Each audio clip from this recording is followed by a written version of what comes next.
Words of Sri Aurobindo from the book The Mother,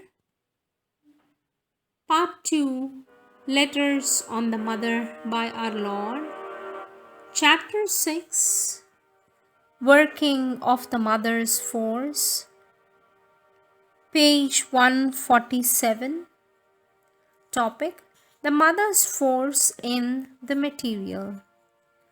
Question: when can it be said that the material is ready for the divine?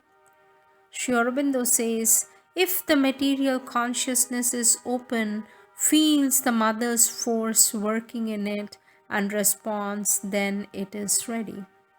Date 11th June 1933. Sri Aurobindo says, the mother's consciousness can be there in all the atoms of the body, since all is secretly conscious. Date 5th October 1933. For the mother's force to work fully in the body itself, and not only the mind, must have faith and open. Date 9th October 1933. Question: is it that mother begins to work on the physical nature after the inner parts are made ready? Sri Aurobindo says it is the usual course. But some work is always being done in the inner parts at all times because they are interdependent. The next topic, the mother's influence on the subconscious and the environmental. Question: since morning I was having intense aspiration to get lost in the mother's consciousness. Then I felt my consciousness frequently rising and stationing itself above.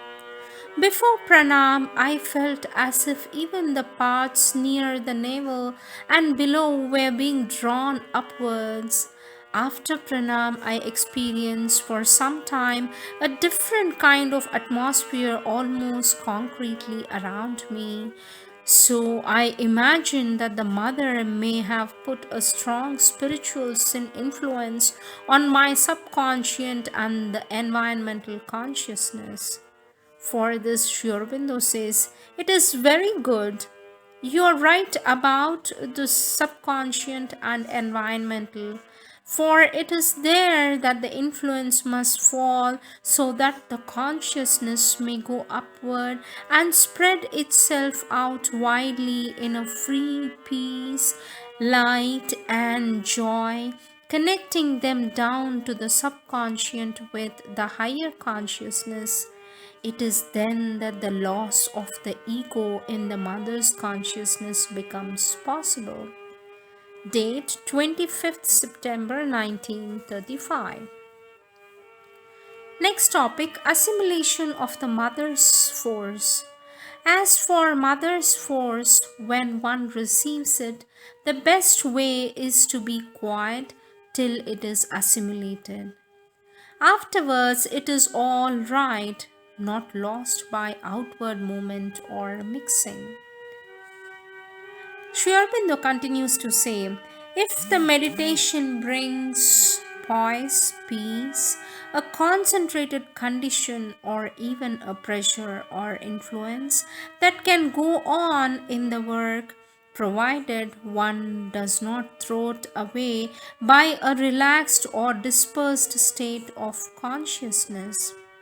That was why the mother wanted people not only to be concentrated at pranam or meditation, but to remain silent and absorb or assimilate afterwards, and also insisted on avoiding things that relax or disperse or dissipate too much. Precisely for this reason, that so the effects of what she put in them might continue and the change of attitude will take place. But I'm afraid most of the sadhaks have never understood or practiced anything of the kind. They could not appreciate or understand her directions. Although a quiet and steady will to progress to be settled in you, learn the habit of a silent, persistent, and thorough assimilation of what the mother puts in you. This is the sound way to advance. March 1928. Pulling at the mother's force. Sri Aurobindo says, when one is open and too eager and tries to pull down the force, experience, etc., instead of letting it descend quietly, that is called pulling. Many people pull at the mother's forces, trying to take more than they can easily assimilate and disturbing the working.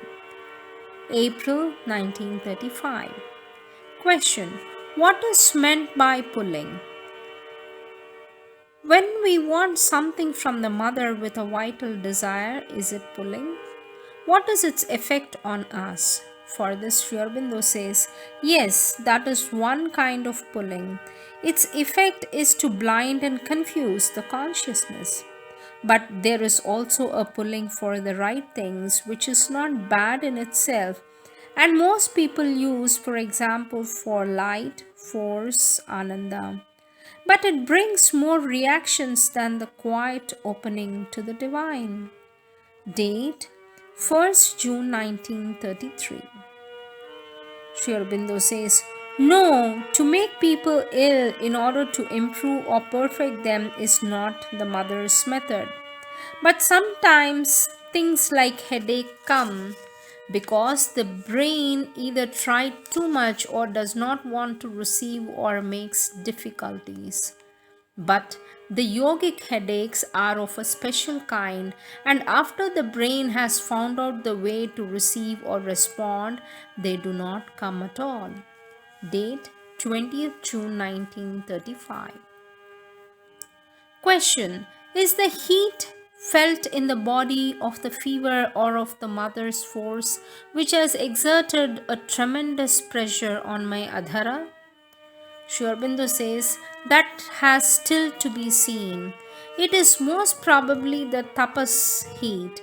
The question is whether it is turned partially in the body into fever. Date: 7th June 1936.